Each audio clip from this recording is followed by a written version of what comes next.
شهر رمضان الذي أنزل فيه القرآن هدى للناس وبينات من الهدى والفرقان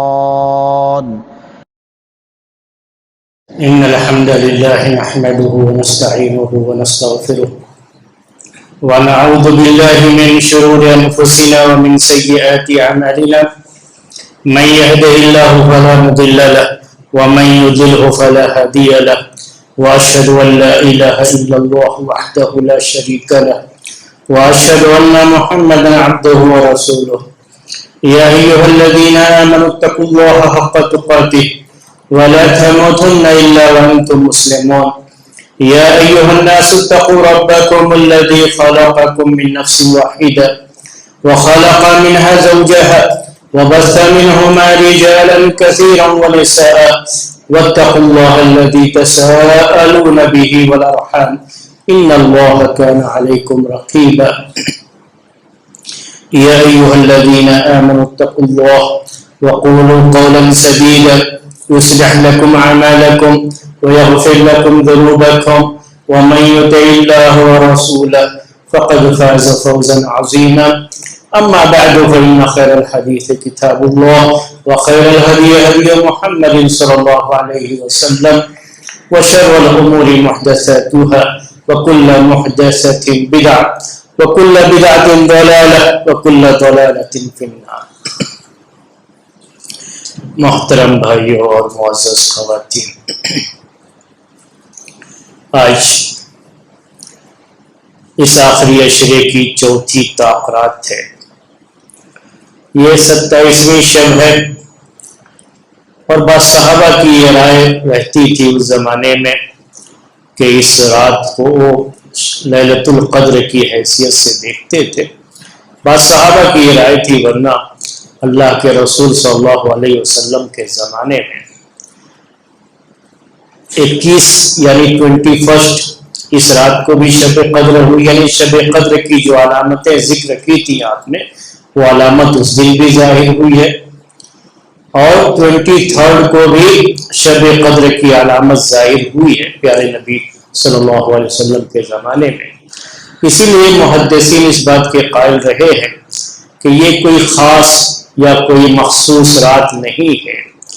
یہ پورے جو 5 راتیں طاق-راتیں جو آخری عشرے کی 5 طاق-راتیں ہوتی ہیں، ان 5 راتوں میں سے کوئی بھی رات یہ شب قدر ہو سکتی ہے. تو آج یہ چوتھی طاق-رات ہے، 27ویں رات ہے.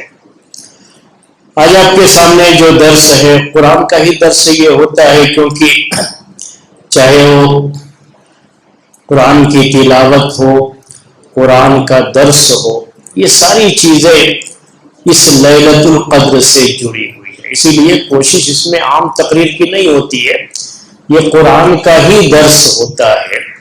اور پیارے نبی صلی اللہ علیہ وسلم رمضان کے اس مہینے میں جبرائیل علیہ السلام آپ کے پاس آتے تھے اور دونوں بیٹھ کر کے قرآن کا مذاکرہ کرتے تھے، قرآن کا درس ہوتا تھا.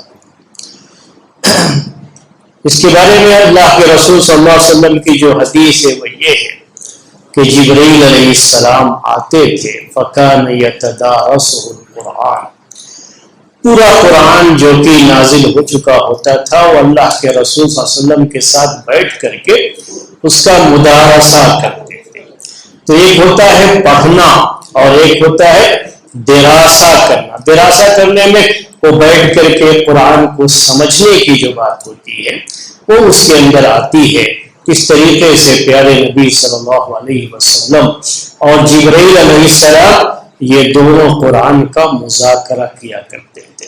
تو یہ چیزیں قرآن کے تعلق سے ہی یہ مجلس بھی ہوتی ہے، کوئی الگ سے نہیں. یعنی کوئی آدمی یہ نہ سمجھے کہ بھائی لیلۃ القدر سے اس کا کیا تعلق ہے یا لیلۃ القدر کی تلاش سے اس کا کیا تعلق ہے. ظاہر سی بات ہے کہ پوری رات کوئی بھی شخص قرآن کی تلاوت بھی نہیں کر سکتا، پوری رات نماز بھی ادا نہیں کر سکتا. مختلف عبادت ہوتی ہے جو آدمی ادا کرے تو پوری رات ادا کر سکتا ہے. کوئی ایک عبادت چاہے کہ پوری رات ادا کرتا رہے تو یہ مشکل ہے اس کے لیے. تو اسی عبادت کا ایک حصہ ہے یہ کہ اسی قرآن سے تعلق رکھنے والا کہ یہ اس رات میں آپ کے سامنے چند باتیں قرآن کے تعلق سے ذکر کی جاتی ہے یا قرآن کی آیتوں کی تفسیر سے متعلق ذکر کی جاتی ہے۔ پیارے نبی صلی اللہ علیہ وسلم کی ایک حدیث اس سلسلے میں یہ بھی ہے کہ ما من قوم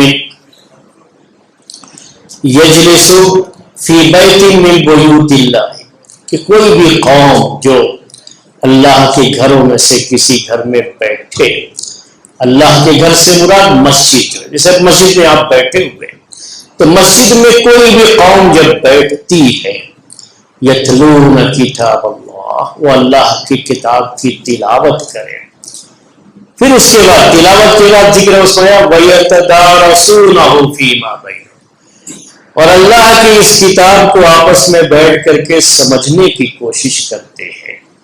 جب یہ مجلس ہوتی ہے تو مجلس کے بارے میں پیارے نبی صلی اللہ علیہ وسلم کہتے ہیں کہ إِلَّا نَزَلَتْ عَلَيْهِمُ الْمَلَائِكَةُ، کہ اس مجلس میں فرشتے نازل ہوتے ہیں، اللہ تبارک و تعالیٰ کی طرف سے فرشتے نازل ہوتے ہیں۔ تو یہ مجلس کون سی مجلس ہوتی ہے؟ یہ جس میں اللہ تعالیٰ کے فرشتے خاص طریقے سے ہوتے ہیں۔ اسی لیے اس مجلس میں جب بیٹھنا ہوتا ہے تو مجلس کے آداب میں سے یہ بات بھی ہے کہ ہماری طرف سے کوئی ایسی چیز نہ ہو جس سے فرشتوں کو تکلیف ہو۔ ہم کسی شخص کو تکلیف پہنچائیں ایک الگ بات ہوتی ہے، لیکن اللہ کے فرشتوں کو تکلیف پہنچائے تو یہ اللہ تبارک و تعالیٰ کی بڑی نیک مخلوق ہے، اس کے فرشتے، ان کو تکلیف نہ پہنچے اس کے لیے اللہ کے رسول صلی اللہ علیہ وسلم نے صحابہ کو منع کر دیا تھا کہ کوئی آدمی کچی پیاز یا کچا لہسن اگر کھا لیا ہے تو مسجد کے قریب بھی نہ آئے، کیونکہ کچی پیاز یا کچے لہسن کی جو بو ہے اس سے فرشتوں کو تکلیف ہوتی ہے۔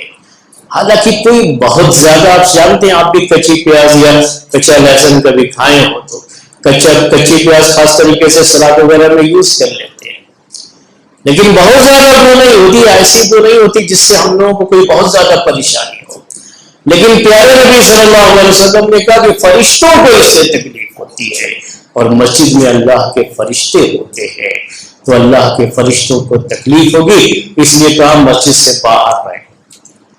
ایسے آدمی جو مسجد کی حرمت کا خیال نہیں کر سکتے، مسجد کا احترام نہیں کر سکتے، فرشتوں کا خیال نہیں کر سکتے، اور اگر ان کی وجہ سے فرشتوں کو تکلیف پہنچ رہی ہے تو بہتر ہے کہ وہ مسجد کے باہر رہے۔ آپ نے کہا فَلَا يَقْرَبَنَّ، لفظ یہ جو ہے استعمال کیا کہ وہ مسجد کے قریب بھی نہ آئے، مسجد کے اندر آنے کی بات نہیں، مسجد کے قریب بھی نہ آئے، کیونکہ مسجد میں تو اللہ کے فرشتے ہوں گے اور اللہ کے فرشتوں کو اس کی وجہ سے تکلیف ہوگی۔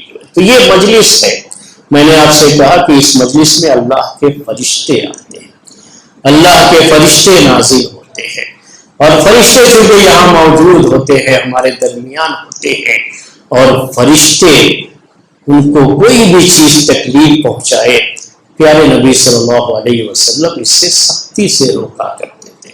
تو اس مجلس کے احترام کو سمجھنا چاہیے اور اسی کے لحاظ سے مسجد میں بیٹھنا بھی چاہیے۔ اس کا تعلق پوری مسجد سے ہے، یہ ایک ذہن میں رہے بات آپ کے۔ دوسری بات آپ نے یہ جو ہے ارشاد فرمائی کہ فرشتے نازل ہوتے ہیں اور اللہ تعالیٰ کی طرف سے سکینت نازل ہوتی ہے۔ سکینت یہ قرآن کی وجہ سے اللہ تبارک و تعالیٰ کا یہ کرم ہے کہ قرآن کی وجہ سے وہ سکینت نازل ہوتی ہے۔ بیٹھنے والوں کو یہاں سکون ملنا چاہیے،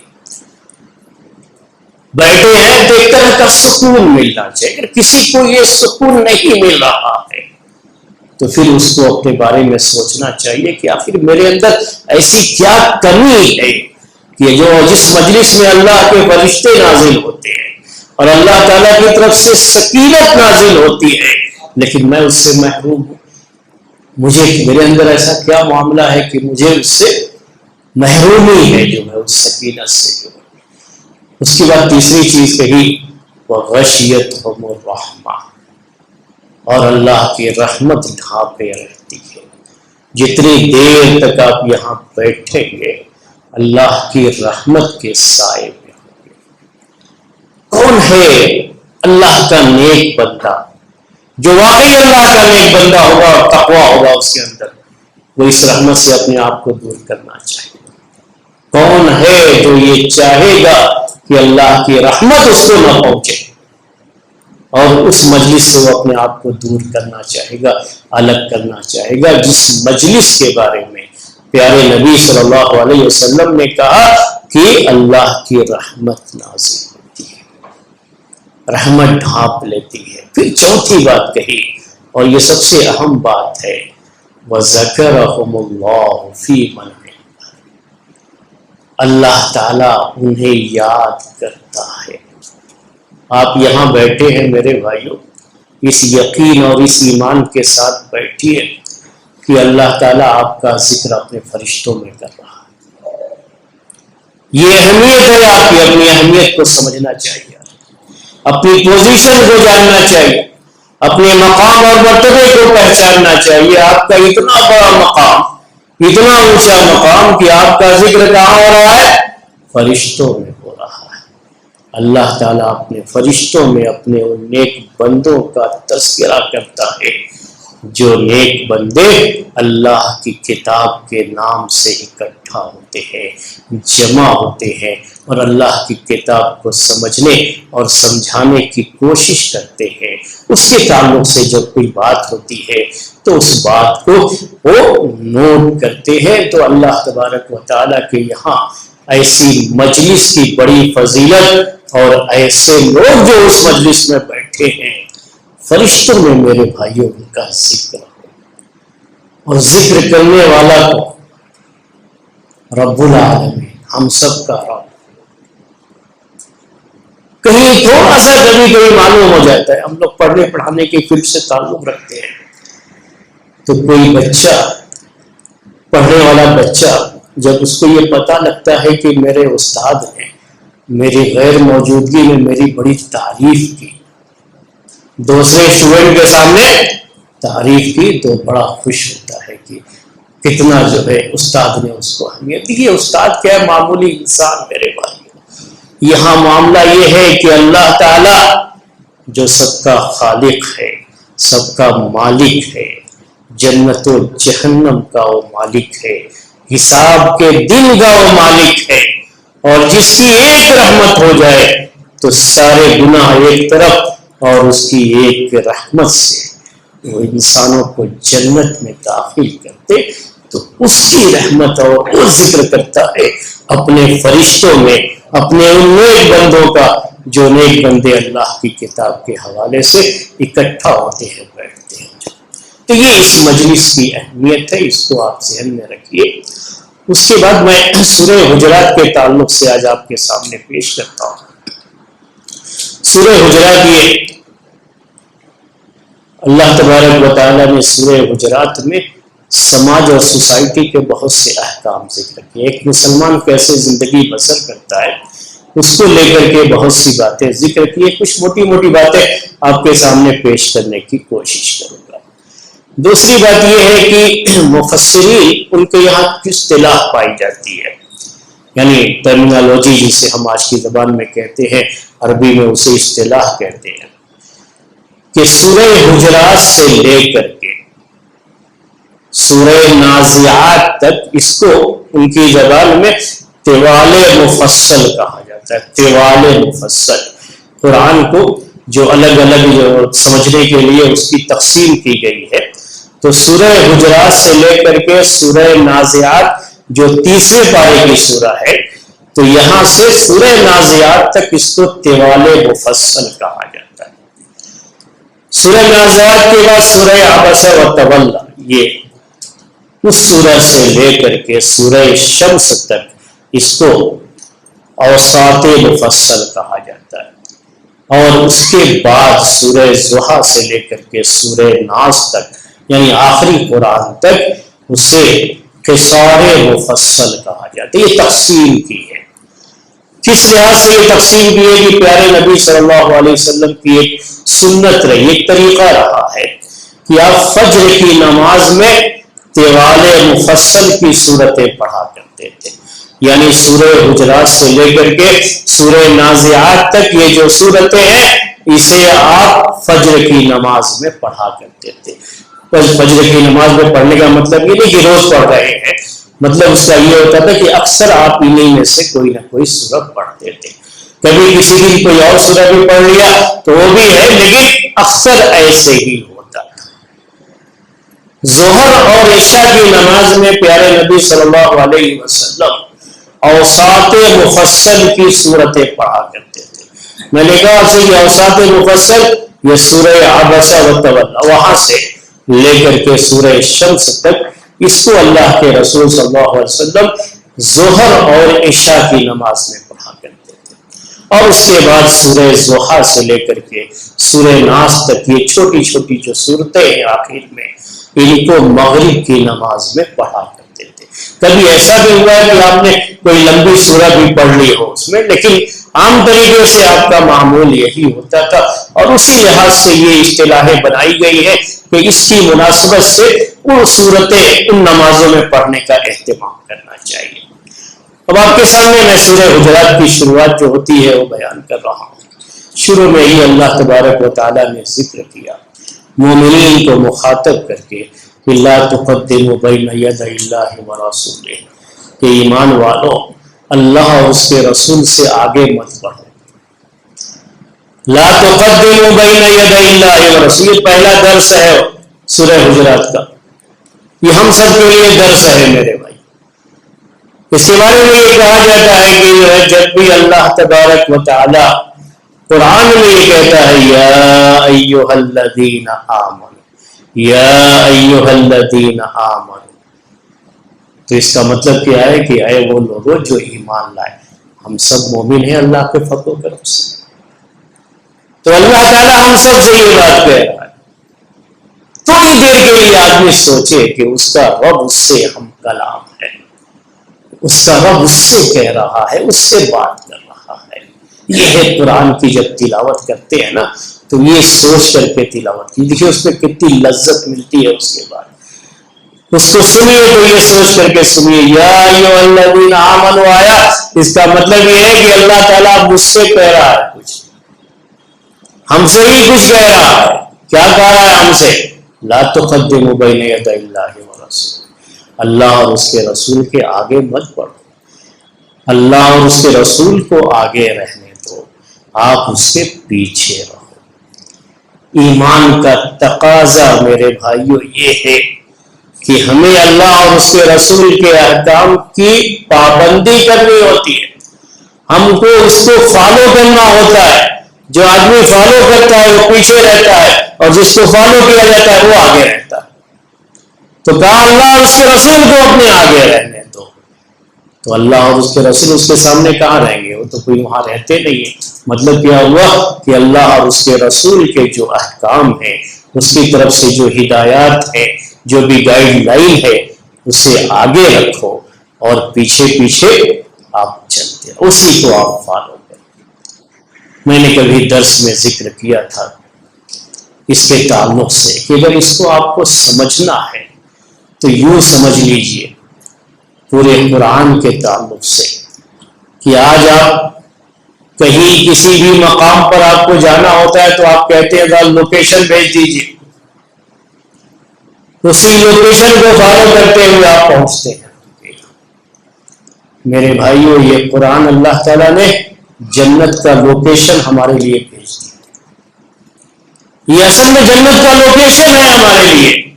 اللہ تعالیٰ نے جب آدم علیہ السلام کو ان کی بیوی کے ساتھ اور ابلیس کو بھی دنیا کے اندر جب بھیجا تو یہی کہہ کے بھیجا تھا کہ فَإِمَّا يَأْتِيَنَّكُم مِّنِّي هُدًى فَمَن تَبِعَ هُدَايَ فَلَا خَوْفٌ عَلَيْهِمْ وَلَا هُمْ يَحْزَنُونَ، کہ جاؤ اب اس جنت میں تو نہیں رہنا ہے تمہیں، اب دنیا میں جاؤ، تم کو اصل دنیا میں رہنا ہے، لیکن یہ یاد رہے کہ میری طرف سے تمہارے پاس ہدایت آئے گی، جو ہدایت کو فالو کرے گا وہ پھر سے اسی جنت میں آ جائے گا۔ تو اس کا مطلب کیا ہوا آج کے زمانے میں سمجھنے کے لیے کہ اللہ تعالیٰ نے کہا کہ ہم یہاں کے لیے گائیڈ لائن بھیج دیں گے، اور آج کی زبان میں کہوں تو لوکیشن آپ کو بھیج دیں گے، آپ پھر سے اس جنت میں اسی لوکیشن کو فالو کرتے ہوئے جنت میں دوبارہ آپ کے لیے آنے کا انتظام ہے۔ تو وہی یہاں پر بھی کہا اگر لوکیشن سے آگے بڑھ گئے تو جنت میں جائیں گے۔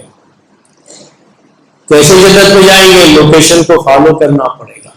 اسی کو کہا لا تقدموا بین یدی اللہ ورسولہ، کبھی بھی اللہ اور اس کے رسول کے حکم کو نہیں چھوڑنا ہے، اسے فالو کرنا، اپنی مرضی نہیں۔ جیسے بہت سے لوگوں کا یہ ہوتا ہے، ہمارے پڑوس ملک میں کسی وقت عورتوں نے اپنے نعرے لگائے، میرا جسم میری مرضی، میرا جسم میں جو چاہوں پہنوں، میں جس سے چاہوں ملوں، جہاں چاہوں جاؤں، میرے اوپر پابندی کیوں؟ تو یہ کیا ہے؟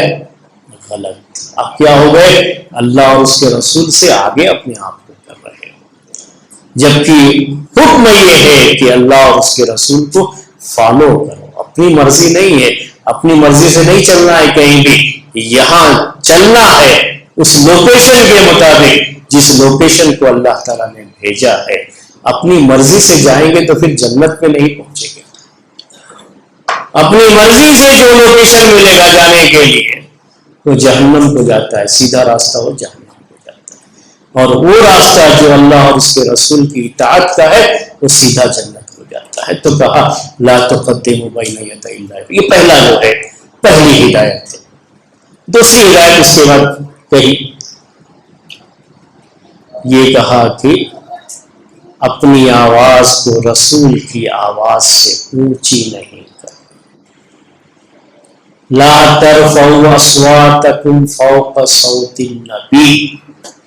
اللہ تعالیٰ نے کیا کہا مومنین سے کہ لا ترفعوا اصواتکم فوق صوت النبی، نبی کی آواز سے اپنی آواز کو اونچی نہیں کرنا۔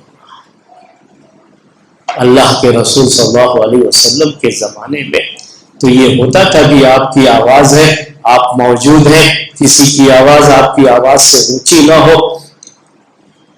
ایک صحابی تھے ثابت بن قیس رضی اللہ تعالیٰ عنہ، جب یہ آیت نازل ہوئی تو ان کی آواز اصل میں بڑی اونچی تھی، پیدائشی طور پر بعض لوگوں کی آواز بہت اونچی ہوتی ہے، آپ سمجھتے ہیں، تو پیدائشی طور پر ان کی آواز بہت اونچی تھی، اس لیے ان کو اس زمانے کا خطیب کہا جاتا تھا۔ جب یہ آیت نازل ہوئی تو وہ اپنے آپ کو انہوں نے اپنے گھر میں قید کر لیا، باہر نہیں نکلتے تھے۔ اللہ کے رسول صلی اللہ علیہ وسلم مسجد میں دیکھتے رہتے تھے کہ کون ہے کون نہیں ہے۔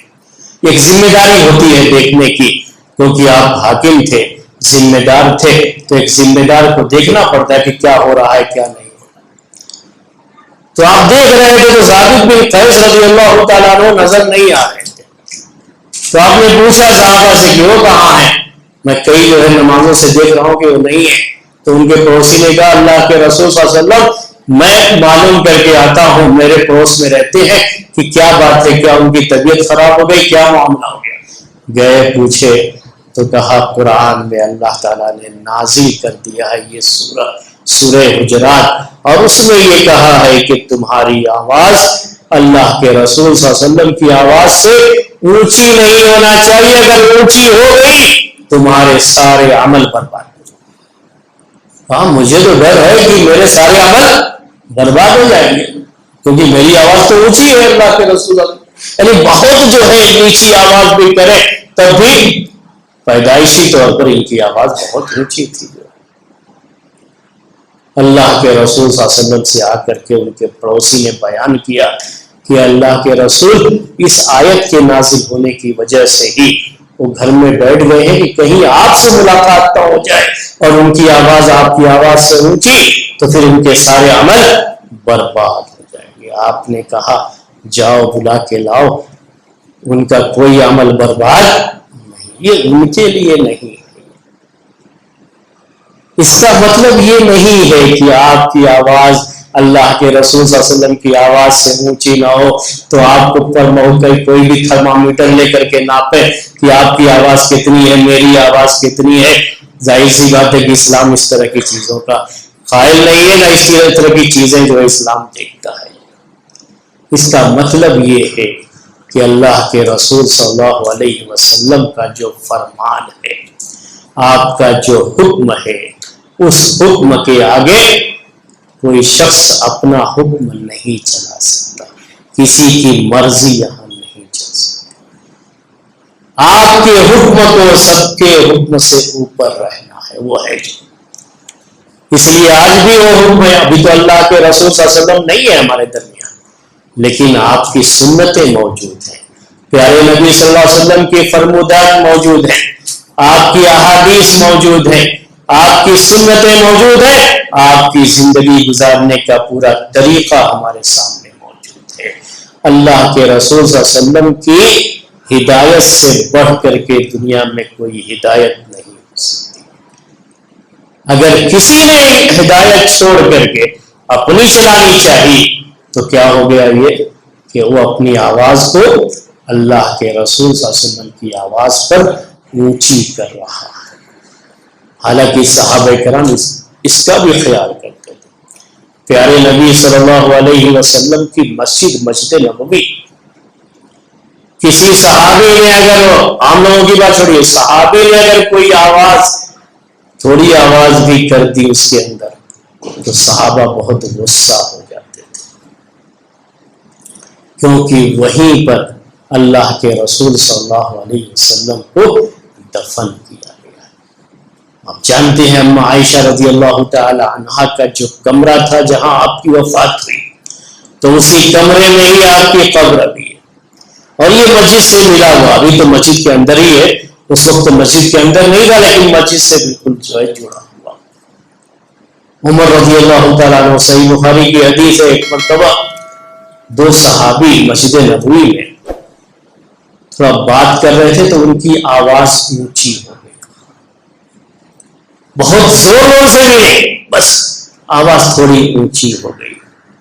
ان کی دور خلافت کی بات ہے، یہ اللہ کے رسول صلی اللہ علیہ وسلم کی وفات کے بعد بات تھی. بلایا دونوں کو. عمر رضی اللہ تعالیٰ عنہ کسی صحابی کو بلا دے تو ویسے ہی وہ بہت زیادہ ڈر جاتے تھے. پوچھا ان سے کہ کہاں کے رہنے والے ہو، علاقے کا نام بتایا، مدینے کے باہر کہیں کے رہنے والے تھے، وہ مدینے میں آئے تھے. تو عمر رضی اللہ تعالیٰ عنہ نے چھوڑ دیا، کہا کہ اگر تم مدینے کے رہنے والے ہوتے تو میں تم کو مارتا تھا. اس کی وجہ سے اللہ کے رسول صلی اللہ علیہ وسلم کی مسجد میں بیٹھ کر کے آواز کرتے ہو، اپنی آواز کو اللہ کے رسول صلی اللہ علیہ وسلم کی آواز سے اونچی مت کر، اتنا خیال کرتے تھے. امام مالک رحمۃ اللہ علیہ کے دور کی بھی ایک بات، بعد میں جب مسجد نبوی کی تعمیر ہو رہی تھی تو اس کا اتنا خیال کر رہے تھے لوگ اس وقت کہ زمین پر کوئی چیز اگر گر جائے تو آواز ہو جائے گی، اس کے لیے زمین پر تھوڑا نیچے کچھ بچھا کے رکھتے تھے، اگر کبھی کوئی چیز گر بھی جائے تو آواز. تو یہ حالانکہ اصل مقصد اس کا یہی ہے کہ اللہ کے رسول صلی اللہ علیہ وسلم کے جو احکام ہیں ان احکام کی پابندی کرنی ہے. پھر اس کے بعد کہا اللہ تبارک و تعالیٰ نے کہ اپنے رسول کے ساتھ جب بات چیت کرتے ہو، آپ کو آواز لگاتے ہو تو جیسے دوسروں کو آواز لگاتے ہو ویسے اللہ کے رسول صلی اللہ علیہ وسلم کو آواز مت لگا. جیسے دوسروں کے ساتھ نام لیتے ہوئے کہتے فلاں فلاں، جو ہے ویسا نہیں، بڑی عزت کے ساتھ کیا کہو، یا رسول اللہ. کچھ لوگ آ گئے تھے دیہات سے، اس زمانے میں جو بدو ہوتے تھے، عربی ہم لوگ دیہاتی کہہ لیتے ہیں، تو عرب کے وہ جو ان کو عرب کہا جاتا تھا، بدو جو ہے یہ دیہات کے رہنے والے، انہیں کچھ بھی پتا نہیں. وہ آئے جو ہے بنو تمیم قبیلہ تھے، بنو تمیم اس قبیلے کے لوگ آئے تھے. تو سورہ حجرات میں وہ باتیں بھی ذکر کی گئی. دوپہر کا وقت تھا، اللہ کے رسول صلی اللہ علیہ وسلم کا طریقہ تھا کہ دوپہر کا کھانا کھا کے آپ لیٹ جاتے تھے، جسے قیلولہ کرنا کہتے. تو قیلولہ کرنا یہ پیارے نبی صلی اللہ علیہ وسلم کا طریقہ تھا. وہی وقت تھا قیلولہ کا آ کر کے اللہ کے رسول صلی اللہ علیہ وسلم کے جو کمرے تھے، جو بیویوں کے کمرے تھے، اسی سائڈ میں بیویوں کے کمرے ہوتے تھے. جو مسجد نبوی کا یہ جو مانے تو یہ سائڈ ہوتا تھا. آ کر کے یہاں پر زور زور سے کہنا شروع کیا، یا محمد یا محمد، یا زور زور سے چلا رہے.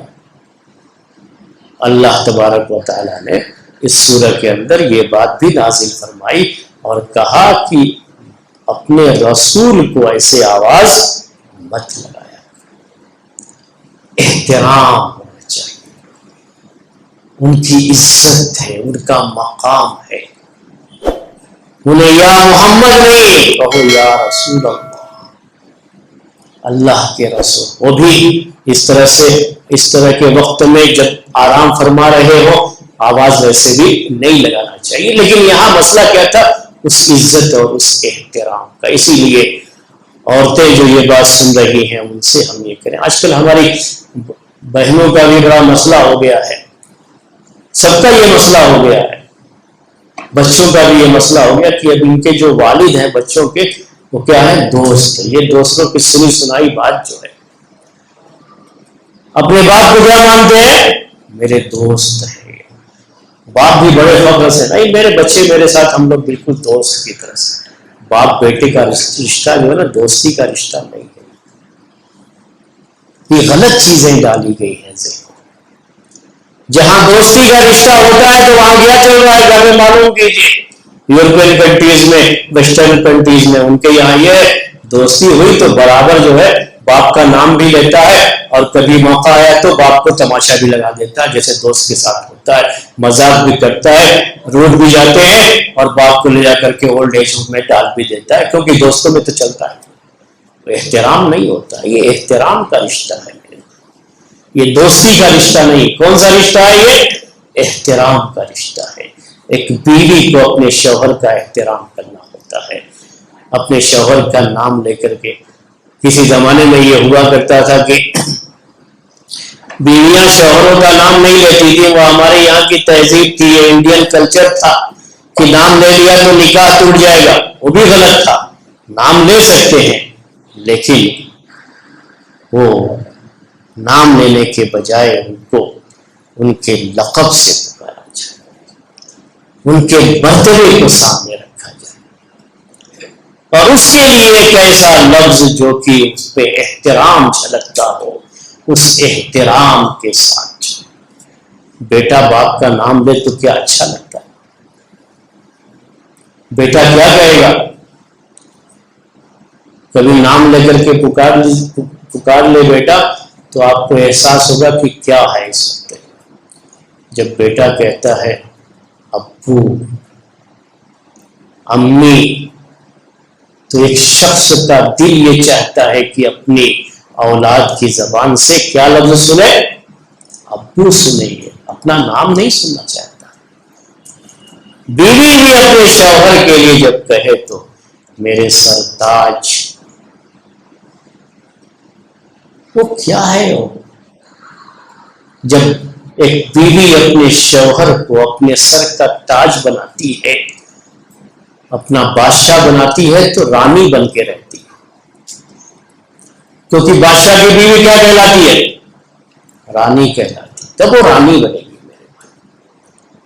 لیکن جہاں معاملہ یہ ہو جائے کہ بیوی اپنے شوہر کو پیر کی جوتی سمجھے، خادم سمجھے، نام لے کر کے ذرا چائے بنا دو، ذرا یہ کر دو، ذرا یہ کر دو، میرے سر میں تھوڑا درد ہو رہا ہے، تھوڑا مجھے یہ لا کر کے دے دو، خادم بنائے گی، نوکر بنائے گی، تو بیوی کا کیا مقام ہوگا؟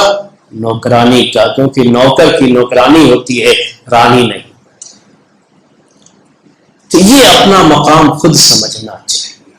اللہ کے رسول صلی اللہ علیہ وسلم کے بارے میں اللہ تعالیٰ نے کہا اس سورہ کے اندر صحابہ سے اور پوری جو ہے امت کے لیے بھی یہ پیغام ہے کہ اللہ کے رسول صلی اللہ علیہ وسلم کا جو مقام ہے، جو مرتبہ ہے، اس مرتبے کے لحاظ سے آپ کو آواز لگانی چاہیے، آپ کو پکارنا چاہیے، نام لے کے نہیں پکارنا چاہیے۔ اس کے بعد جو ہے میں جلدی یہ بات پیش کر رہا ہوں کیونکہ آگے بہت سی باتیں ہیں جو چاہتا ہوں کہ آج آپ کو یاد دلاؤں۔ اس سورہ کے اندر اللہ تبارک و تعالیٰ نے پھر جو ہے ایک خاص بات مومنین کے لیے ذکر کی ہے، ایمان والوں سے، کہ ان جاءکم فاسق بنبأ فتبین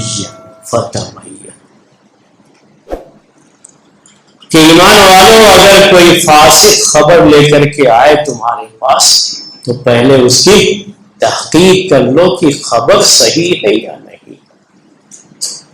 ایسا نہیں کہ خبر کوئی بھی سنی، کان کے اتنے کچے، پیٹ کے اتنے ہلکے کہ نہ کبھی پیٹ میں وہ بات رہے گی اور کان سے سنتے ہی فوراً یقین کر لیا، تو یہ غلط چیز ہے۔ کہا کہ پہلے تحقیق کر لو، اگر نہیں کرو گے تو کیا ہوگا؟ عَسَىٰ أَن تُصِيبُوا قَوْمًا بِجَهَالَةٍ فَتُصْبِحُوا عَلَىٰ مَا فَعَلْتُمْ نَادِمِينَ کہ آپ نے غلط خبر سن کر کے کوئی ڈیسیزن لے لیا، فیصلہ لے لیا، اور بعد میں معلوم ہوا کہ نہیں یہ تو خبر ہی غلط تھی، تو کیا ہوگا؟ شرمندہ ہو جاؤ گے، شرمندہ ہو کر کے جو ہے جاؤ گے، ارے ایسی غلطی ہو گئی، فلاں نے یہ۔ پہلے تحقیق کر لینا ہے۔ آج میرے بھائیوں سبھی لوگ فاسق ہیں۔ فاسق کسے کہا جاتا ہے عربی زبان میں؟ جو اللہ تبارک و تعالیٰ کے حکم کی خلاف ورزی کیا ہو کسی بھی صورت میں، کسی بھی بڑے گناہ کا کوئی بڑا گناہ اس سے ہوا ہو تو اس کو فاسق کہتے ہیں۔ آج کون ہے ایسا شخص میرے بھائیوں جس سے گناہ نہیں ہوتا؟ اور جھوٹ تو بہرحال ہماری زندگیوں میں بہت زیادہ ہے۔ تو کہا جو فاسق خبر لے کر کے آئے تو پہلے تحقیق کرو۔ آج اتنی ساری خبریں ہمارے پاس آتی ہیں، چاہے وہ سوشل میڈیا کی ہو یا کسی اور سے۔ ذمہ داری کیا بنتی ہے کہ ہم پہلے خبر کی تحقیق کریں، پہلے اس پر اعتماد نہ کرنے خبر کے اوپر، پہلے اس کی تصدیق کریں کہ واقعی خبر سچی ہے یا نہیں۔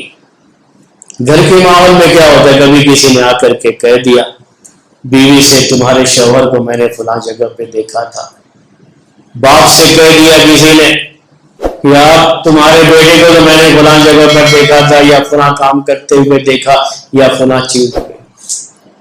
تحقیق بھی نہیں کیا، کچھ معلوم بھی نہیں کیا، اور گئے تو اپنے گھر پر بیوی پر ناراض، بچے پہ ناراض، یا بیوی کے سامنے شوہر کے بارے میں اس طرح کی کوئی بات کہی گئی تو یقین کر لیا۔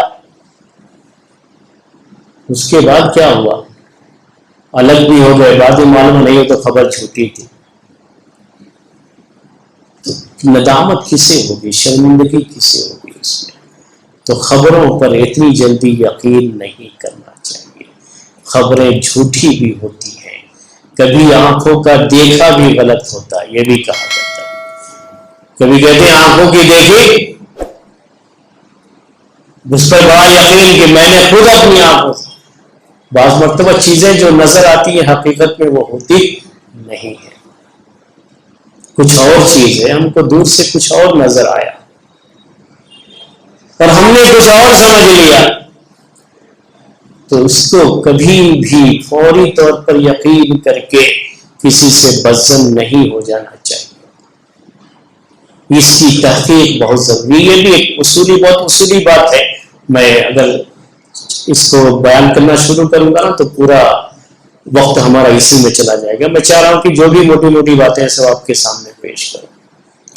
پھر اللہ تبارک و تعالیٰ نے مومنین کے تعلق سے، مومنین کی جو جماعتیں ہیں، تو جماعتوں کے بارے میں بھی اور ان کا انڈیویجول جو رول ہوتا ہے سماج اور سوسائٹی میں، اس کے تعلق سے بھی پیش کیا۔ تو سب سے پہلے جماعت کے بارے میں کہا کہ مومن کی جماعت، اگر کوئی جماعت باغی ہو جائے، بغاوت پر اتر جائے، تو پھر جو جماعت حق پر ہے اس کا ساتھ دیتے ہوئے جو جماعت باغی ہو گئی ہے اس کے خلاف جہاد کرنا ہوتا ہے، قتال کرنا ہوتا ہے، یہاں تک کہ وہ بھی مین اسٹریم جسے آج کی زبان میں کہا جاتا ہے، مین اسٹریم میں وہ بھی واپس آ جائے تو جب تک وہ نہ آئے تب تک اس کے ساتھ قتال کرنا چاہیے۔ ایسے ہی دو آدمیوں کے بارے میں بھی کہا کہ انما المؤمنون اخوہ، سارے مومن کیا ہیں؟ بھائی بھائی۔ یہ جو اخوت کا درس دیا ہے اسے آپ نوٹ کیجئے کہ اخوت کا درس دیا ہے، انما المؤمنون اخوہ۔ پھر کہا فاصلحوا بین اخویکم، اپنے دو بھائیوں کے درمیان صلح کراؤ۔ ہمیشہ بھائی بھائی بن کر کے رہو، لیکن کبھی جھگڑا ہو گیا دو بھائیوں کے درمیان تو یہ حکم دیا کہ ان کے درمیان صلح کراؤ۔ یہ قاعدہ بتاتا ہوں آپ کو اسی کی روشنی میں، اسلام نے ایسی تمام چیزیں حرام کر دی ہیں جو دو اسلامی بھائیوں کے درمیان دوری کا سبب بن جائے، اختلاف کا سبب بن جائے۔ اتحاد اور اتفاق کے خلاف جو چیزیں جاتی ہیں سب حرام کر دیا۔ اور کبھی انسان ہونے کے لحاظ سے ایسا ہو سکتا ہے کہ غلطی ہو گئی تو دونوں میں کچھ کہا سنی ہو گئی، تو اس کے لیے کہا کہ ان کے درمیان صلح کراؤ، اور اس صلح کرانے کے لیے جائز قرار دیا کہ جھوٹ بھی بولنا پڑے تو جھوٹ بول کر کے صحیح صلح کرو۔ جھوٹ بولنا اسلام میں جائز نہیں، لیکن اس موقع پر کیا کر دیا اللہ تعالیٰ نے؟ جھوٹ کو بھی جائز کرا۔ اتنی اہمیت دی۔ میں 3-4 مثالیں پیش کرتا ہوں آپ کو کہ کہاں اسلام نے بعض جائز چیزوں کو حرام قرار دیا صرف اس وجہ سے کہ اس کی وجہ سے دو بھائیوں میں جھگڑا ہو سکتا ہے، اختلاف ہو سکتا ہے۔ اللہ کے رسول صلی اللہ علیہ وسلم کہتے ہیں کہ تم میں سے کوئی بھی آدمی اپنے بھائی کی خرید و فروخت پر خرید و فروخت نہ کرے۔ مطلب اس کا یہ ہے کہ کوئی زمین ہے، مان لیجیے پراپرٹی ہے، ایک آدمی بات کر رہا ہے وہاں پر اس کو لینے کے لیے، خریدنے کے لیے، تو جب تک وہ اس کی ڈیل مکمل نہیں ہو جاتی یا یہ کہ وہ آدمی اسے چھوڑ نہیں دیتا، تب تک دوسرا آدمی اس پراپرٹی کو خریدنے کے لیے بات چیت نہیں کرے گا۔ اللہ کے رسول صلی اللہ علیہ وسلم نے منع کر دیا اسے۔ حالانکہ وہ تو جائز چیز ہے نا، ایک آدمی بیچ رہا ہے تو جو چاہے آگے بڑھ کر کے دام لگائے اس کو خریدے، لیکن اللہ کے رسول صلی اللہ علیہ وسلم نے کہا کہ جب ایک آدمی کی بات چل رہی ہے تو دوسرا آدمی بات نہیں کرے گا اس سے۔ کیوں منع کیوں کیا؟ صرف اس وجہ سے منع کیا ہے کہ اگر یہ شخص بیچ میں آیا تو پہلے والا جو آدمی ہے جو پہلے سے بات کر رہا تھا اس کو غصہ آئے گا، اگر اس کے ساتھ ڈیل ہو گئی تو دونوں آپس میں لڑ پڑیں گے، جھگڑا ہوگا دونوں میں آپس میں، یہ اسلامی بھائی چارہ اور اسلامی اخوت یہ متاثر ہو جائے گی۔ اور اسلام یہ نہیں چاہتا ہے کہ کبھی بھی دو مومن بھائیوں میں کسی طرح کا کوئی اختلاف نہیں پائے۔ ایسے ہی اگر کسی شخص نے کہیں شادی کے پیغام کے لیے، لڑکی کے لیے شادی کا پیغام دیا ہے تو اللہ کے رسول صلی اللہ علیہ وسلم نے کہا لا یخطب احدکم علی خطبۃ اخی، کہ تم میں سے کوئی بھی آدمی اپنے بھائی کے پیغام پر پیغام نہ دے۔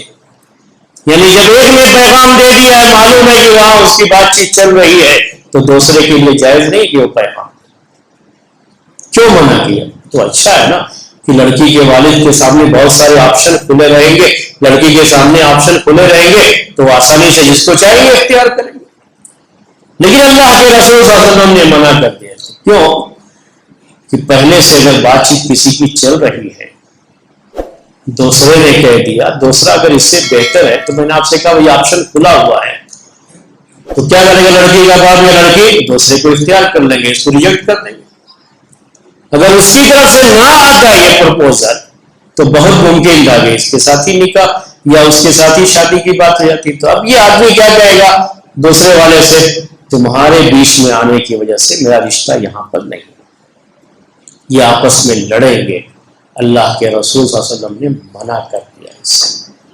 تو ایسی میرے بھائیوں 10 مثالیں ملیں گی جہاں اللہ تبارک و تعالیٰ نے، اللہ کے رسول صلی اللہ علیہ وسلم نے ان چیزوں کو حرام قرار دے دیا ہے جو اسلامی اخوت اور اسلامی بھائی چارے کو ختم کرنے والی ہے۔ کہا آگے چل کر کے اسی میں وہ سب باتیں بھی ہیں، اور بھی جو ہے غیبت کرنے سے منع کیا، تجسس کرنے سے منع کیا، کسی کے کوہ میں لگے رہنے سے منع کیا، برا گمان کرنے سے منع کیا۔ یہ سب چیزیں کیا ہیں؟ اس سے انسانی جو بھائی چارہ ہے وہ متاثر ہو جاتا ہے اور رشتوں میں کھٹاس پیدا ہو جاتی ہے، رشتے متاثر ہو جاتے ہیں۔ ان سب چیزوں کو اللہ تعالیٰ نے حرام قرار دیا۔ تو میں پھر سے اس کی طرف آتا ہوں کہ اللہ تبارک و تعالیٰ نے یہ کہا کہ اگر دو بھائیوں میں اختلاف ہو جائے تو دوسرے لوگوں کو کیا کرنا چاہیے کہ بیٹھ کر کے ان کے درمیان صلح کرا دیں۔ صلح کرانے والے کے لیے اتنی ساری چیزوں کی اجازت ہے۔ میں 3 باتیں اس کے لیے پیش کر رہا ہوں۔ ایک تو جھوٹ بول سکتا ہے، یعنی جھوٹ بولنے کا مطلب یہ ہے کہ وہ بیان کر سکتا ہے کہ بھائی آپ، وہ تو آپ کے بارے میں بڑی اچھی رائے رکھتے ہیں، ایسا ہوا آپ کے بارے میں، یہ کہا میں گیا تو ایسا ہوا ویسا ہوا، کچھ نہیں تھا، سب جھوٹ بول کر کے بھی صلح کرا سکتے ہیں۔ دوسری چیز یہ بھی جائز قرار دیا ہے کہ اگر دونوں کے درمیان پیسے کو لے کر کے کوئی مسئلہ ہے، ایک کہہ رہا ہے کہ میرا پیسہ اتنا باقی ہے، کہہ رہا نہیں میں نے دے دیا ہے، اس کی وجہ سے اختلاف ہے، تو یہ صلح کرانے والا کہتا ہے وہ پیسہ میں دے دیتا ہوں، آپ لوگ آپس میں مت لڑیے، میں اس کی ذمہ داری لیتا ہوں، میں اس کو ادا کر دیتا ہوں۔ اس آدمی کی بڑی فضیلت ہے جو آدمی صلح کرانے کے لیے، صرف اور جو ہے صلح کرانے کے لیے اپنے ذمے لے لیتا ہے، یہ بعد میں وہ زکوٰۃ کے مال سے اس کو ادا کر سکتا ہے، وہ اپنا دے، یعنی کوئی ضروری نہیں کہ اپنا پیسہ ہی دے، وہ زکوٰۃ کے مال کو اس میں یوز کر سکتے ہیں، یعنی یہ بھی ایک جگہ ہے جہاں زکوٰۃ کا مال خرچ کیا جا سکتا ہے۔ تو آپ اس سے اندازہ لگائیے کہ کتنی اہمیت دی اللہ تبارک و تعالیٰ نے اس کو، کہ یہاں زکوٰۃ کا مال بھی یوز کر سکتے ہیں دو بھائیوں میں صلح کرانے کے لیے، وہ ذمہ داری لے کر کے کہ میں یہ پیسہ ادا کر دیتا ہوں۔ اسی طرح سے یہ بھی جائز قرار دیا گیا، یہ بھی جو ہے صلح کرنے کا ہی، کرانے کا ہی ایک طریقہ ہے کہ کبھی اگر اختلاف کی وجہ کوئی ایسی چیز ہے دونوں کے درمیان کہ آدمی آگے بڑھ کر کے اس چیز کو جو ہے اپنی طرف سے ادا کرنے کی کوشش کرتا ہے اور ان سے کہتا ہے کہ کوئی بات نہیں، آپ لوگ کیوں پریشان ہو رہے ہیں، یہ ذمہ داری میری ہے، آپ لوگ مل کر کے رہیے۔ تو یہ دو بھائیوں کے درمیان، دو بھائی سے مراد سگے بھائی نہیں، جو بھی جو ہے اسلامی بھائی ہے، سب کے لیے یہ بات ہے۔ یہ بھی کہا اللہ تبارک و تعالیٰ نے اس سورہ کے اندر مومنین کو مخاطب کر کے پہلے کہ لا یسخر قوم من قوم عسى ان يكونوا خيرا منهم ولا نساء من نساء عسى ان يكن خيرا منهم۔ یہ سورہ حجرات کی بات ہے۔ کہا کہ کوئی قوم کسی قوم کا مذاق نہ اڑائے۔ قوم ایک آدمی بھی ہو سکتا ہے عربی میں، اور ایک جماعت بھی ہو سکتی ہے۔ تو چاہے جو انفرادی طور پر یا انڈیویجول یہ معاملہ ہو کہ کسی خاص آدمی کا مذاق اڑایا جائے، یا پوری قوم کا مذاق اڑایا جائے، یا پورے علاقے کا مذاق اڑایا جائے، تو کہا کوئی کسی کا مذاق نہ اڑائے۔ پھر آگے کہا عسیٰ ان یکونوا خیرا منہم، جن کا مذاق اڑا رہے ہیں بہت ممکن ہے کہ وہ جو لوگ مذاق اڑا رہے ہیں ان سے بہتر ہو۔ کسی کا مذاق اڑانے کا مطلب کیا ہوتا ہے؟ آدمی کیا سمجھتا ہے کہ میں اس سے بہتر ہوں۔ مذاق اڑانے والا سامنے والے کو کیا سمجھ رہا ہے؟ اپنے سے کمتر سمجھ رہا ہے، اس لیے مذاق اڑا رہا ہے اس سے۔ تو منع کر دیا اللہ کے رسول اللہ تبارک و تعالیٰ نے۔ یہاں تک کہ عورتوں کے لیے بھی کہا کہ عورتیں بھی آپس میں ایک دوسرے کا مذاق نہ اڑائیں، چونکہ یہ چیز عورتوں میں بہت کثرت سے ہوتی ہے، تو اس لیے عورتوں کا خاص طریقے سے ذکر کیا، ورنہ جب مردوں کی بات کہی جاتی ہے تو اس میں عورتیں بھی شامل ہوتی ہیں۔ کبھی بھی کسی کا مذاق نہیں اڑانا چاہیے۔ یہ ایک ایسی چیز ہے کہ بہت کم لوگ ہیں جو اس سے بچ پاتے ہیں۔ جبکہ سماج کا یہ وہ مسئلہ ہے میرے بھائی کہ یہ مذاق اڑانے کی جو صفت ہوتی ہے یہی صفت انسانوں میں بڑی دوریاں پیدا کرتی ہے. 3 بڑی خرابیاں اس سے پیدا ہوتی ہیں. ایک تو یہ کہ جو مذاق اڑا رہا ہوتا ہے دوسرے کا، کبھی اس کے ذہن میں یہ ہوتا ہے کہ میں اس سے بہت بڑا، بہت اونچا مقام، یعنی اس کے اندر کبر آتا ہے، تکبر آتا ہے. دوسری چیز کیا ہوتی ہے، اس سے جس کا مذاق اڑایا گیا ہے اس کے دل کو تکلیف پہنچتی ہے. اگر وہ پاورفل آدمی، اسے جو پاورفل ہوتے ہیں جلدی کوئی اس کا مذاق نہیں اڑاتا، کیونکہ الٹے پھر جو ہے مسئلہ ہو جائے گا، آپ سمجھتے ہیں. لیکن کمزور ہے، مذاق اڑایا جا رہا ہے تو دل اس کا دکھتا ہے. اور ایک مظلوم جس کے دل کی آہ نکلے تو یہ آہ ظالم کو لگ جاتی ہے، کبھی اسے کھا جاتی ہے، بڑا نقصان ہے اس میں. اور تیسری چیز جو اس کے ذریعے سے ہوتی ہے، آپس میں دوریاں پیدا ہو جاتی ہیں. اللہ تبارک و تعالیٰ نے کہا کہ مذاق مت اڑاؤ. مذاق اڑانے کی کیا کیا جو ہے شکلیں ہوتی ہیں. کبھی مذاق اڑاتا ہے آدمی اس کی شکل و صورت کا، جو شکل و صورت اللہ نے دی ہے نا اس کا مذاق اڑاتے ہیں. سوچئے تھوڑی دیر کے لیے، ایک آدمی بڑا خوبصورت ہے، سامنے والا جو ہے خوبصورت نہیں ہے، تو اس کا کیا کر رہے ہیں؟ مذاق اڑا رہے ہیں. مذاق اڑایا تو کس کا مذاق اڑایا؟ اس کا مذاق اڑایا. کس کا مذاق اڑایا؟ اس کے پیدا کرنے والے کا.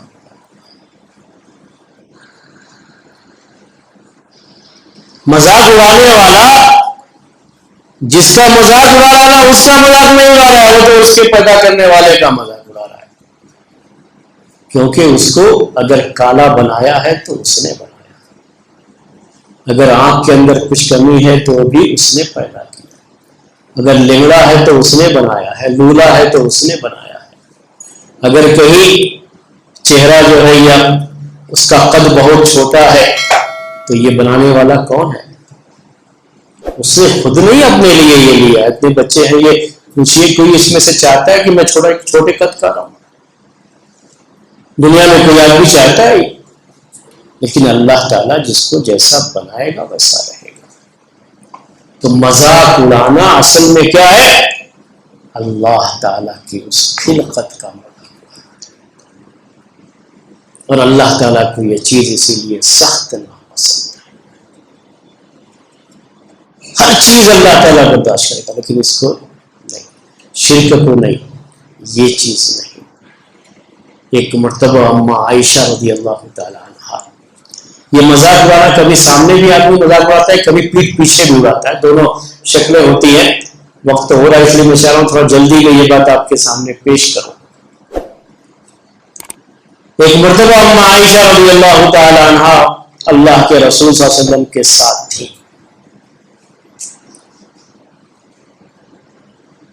صفیہ رضی اللہ تعالیٰ عنہا جو آپ کی بیوی، دوسری بیوی، کچھ ان کا ذکر آیا تو اما عائشہ رضی اللہ تعالی عنہا کی زبان سے نکلا صرف صفیہ ہو گڈی سی، لفظ بھی نہیں کہا تھا، میں نے کہا اپنی زبان سے، صرف اشارہ کیا تھا. وہاں وہ موجود نہیں تھے، صرف کیا کیا تھا؟ اشارہ کیا تھا، جس کا مطلب تھا وہ چھوٹے قد کی پس قد کی گڈی جو ہے ان کا قد تھوڑا چھوٹا تھا. صفیہ رضی اللہ کے رسول صلی اللہ علیہ وسلم اتنا ناراض ہوئے. بڑی سے بڑی چیز ہوئی، اپنی بیوی اما عائشہ رضی اللہ تعالیٰ عنہا پر آپ جلدی ناراض نہیں ہوتے. لیکن میں آپ کو مثال پیش کرتا ہوں کہ آپ ناراض نہیں ہوتے تھے. یہ صفیہ رضی اللہ تعالیٰ عنہا بہت اچھی کوک تھی، یعنی کھانا بہت اچھا بناتی تھی. جب کچھ بناتی تھی تو اللہ کے رسول صلی اللہ علیہ وسلم کو بھیج دیتی تھی. تو آپ کی سب سوکن تھی یہ، یعنی اما عائشہ رضی اللہ تعالیٰ عنہا کی وہ سوکن ہے نا. تو ایک مرتبہ اللہ کے رسول صلی اللہ علیہ وسلم تھے اما عائشہ رضی اللہ تعالیٰ عنہ کے گھر، صحیح بخاری کی روایت ہے یہ. تو صفیہ رضی اللہ تعالیٰ عنہ نے کچھ پکایا تھا. میں نے کہا کہ بہت اچھی کوک تھی، وہ بہت اچھا کھانا بناتی تھی. وہ پکایا تو پیالے میں بھیج دیا اللہ کے رسول صلی اللہ علیہ وسلم کے لیے. خادم راستے میں لے کر کے آ رہا ہے. اما عائشہ رضی اللہ تعالیٰ عنہ کو اتنا غصہ آیا، پیالے پہ ہاتھ مارا تو پیالہ ٹوٹ گیا. سب کچھ جو ہے سالن، سب کچھ غصہ یہاں پہ آ سکتا ہے، لیکن اللہ کے رسول صلی اللہ علیہ وسلم نے کچھ بھی غصہ نہیں، کچھ بھی نہیں کہا. صرف خادم سے یہ کہا کہ بھارت امک، تمہاری ماں کو غیرت آ گئی. یعنی ان کی باری ہے، ان کے گھر کا معاملہ ہے، تو اس میں وہ کیوں کھانا بھیجے گی؟ اس کی وجہ سے ان کو کیا ہو گیا؟ ایک جوش آ گیا. سوکر ہونے کے لحاظ سے انہوں نے کر دیا. آپ نے کچھ بھی ان کو ڈانٹا نہیں کہ یہ چیز نیچرل ہے، ہوتا ہے یہ. لیکن جب صفیہ رضی اللہ تعالیٰ عنہ کو وہ صرف اشارہ کر دیا چھوٹے قد ہونے کا، آپ کو بہت غصہ ہے. کبھی ڈانٹتے نہیں تھے لیکن آپ نے بہت سخت ڈانٹا. کہا عائشہ لقد قلت کلمة لو مزجت بماء البحر لمزجت. عائشہ تم نے تو ایسی زہریلی بات یہ کہہ دی ہے کہ اگر یہ سمندر کے پانی میں ملا دیا جائے تو سب زہریلا بن جائے. اتنا جو ہے بس کیا تھا، وہ گڈے ہونے کا انہوں نے اشارہ. کسی کا مذاق ہونا یہ بہت سخت جو ہے گناہ کی بات ہے، اور اللہ تعالیٰ نے سختی سے اس سے منع کیا. تو ایک تو ہوتا ہے کہ اس کی شکل صورت پر مذاق اڑایا. اجی یہ جو کہ گھروں میں بہت ہوتا ہے، خواتین بھی بات سن رہی ہیں. میں نے آپ سے جو ہے کہا کہ چونکہ یہ عورتوں میں بہت زیادہ ہوتا ہے تو اس لیے عورتوں کو خاص طریقے سے کہا گیا کہ وَلَا نِسَاءٌ مِّن نِّسَاءٍ عَسَىٰ أَن يَكُنَّ خَيْرًا مِّنْهُنَّ، کہ عورتیں بھی بعض عورتوں کا مذاق نہ اڑائیں. بہت ممکن ہے کہ جس کا مذاق اڑایا جا رہا ہے نا وہ مذاق اڑانے والے سے بہتر ہو، شکل صورت میں نہیں، اپنے اخلاق کے لحاظ سے، تقوی کے لحاظ سے، کل قیامت کے دن اللہ تعالیٰ کے یہاں مقام اور مرتبے کے لحاظ سے بہت ممکن ہے وہ بہتر ہو. یاد رکھیے اللہ تعالیٰ نے ہمیں یہ شکل دی ہے، یہ جو شیپ دیا ہے انسانیت کا. قرآن میں اللہ تعالیٰ نے کہا کہ سب سے بہترین مخلوق ہے اللہ تعالیٰ کی، سب سے بہترین ساخت انسانوں کی، سب سے بہتر جو ہے ہمیں بنایا. اس میں بھی پھر لوگوں میں فرق ہے، کوئی بہت خوبصورت ہے، کچھ کم خوبصورت ہے، لیکن یہ ساری مخلوقات میں سب سے بہتر ساخت ہے. کبھی غور کیا ہوگا آپ نے، اللہ تبارک و تعالیٰ نے اس چیز کو اتنی اہمیت دی ہے کہ جتنے بھی آپ دیکھیں گے مخلوقات ہیں، جانور ہیں، جب ان کو کھانا ہوتا ہے گوشت تو ان کو اپنا منہ نیچے کرنا پڑتا ہے، وہ ہمیشہ ایسے کھائیں گے. جو بھی مخلوقات ہیں کیسے کھاتے ہیں؟ منہ نیچے کر کے کھاتے ہیں. ہم انسانوں کو اللہ نے اتنی اہمیت دی ہے کہ ہم لقمہ اٹھا کر کے منہ میں ڈالتے ہیں، منہ کو نیچے نہیں کرتے. کہ اللہ تعالیٰ کو یہ پسند نہیں ہے کہ یہ جھکے اور اس کا کوئی مذاق اڑائے جو اللہ نے بنایا، اللہ نے پیدا کیا.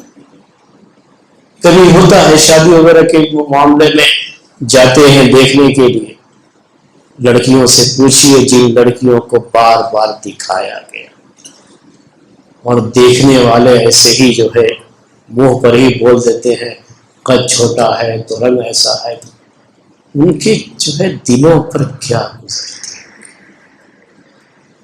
ایک مرتبہ ایک خاتون جن کا قد بھی بہت چھوٹا تھا، لڑکی جس کو دیکھنے گئی تھی وہ تھوڑا سا ان سے اونچی بھی تھی اور کہہ رہے کہ نہیں قد چھوٹا ہے. نہیں، رشتہ نہیں کرنا ہے کوئی مسئلہ نہیں، میچ نہیں ہے بول دیجئے کوئی بات نہیں، یا بعد میں جو ہے اکیلے میں بول دیجئے، لڑکی کے سامنے وہی جو ہے رنگ سانولا ہے تو یہ سب کیا ہے؟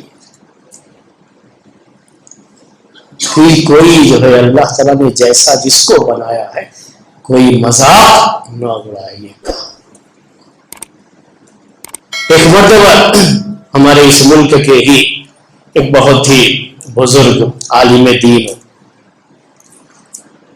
ان کو کسی نے جا کر کے بتایا کہ فلاں آدمی آپ کے بارے میں کہا ہے کہ وہ تو کتے سے بدتر ہے۔ ہوتا ہے بعض لوگ کہہ دیتے، سامنے نہیں کہتے، کہاں کہتے ہیں؟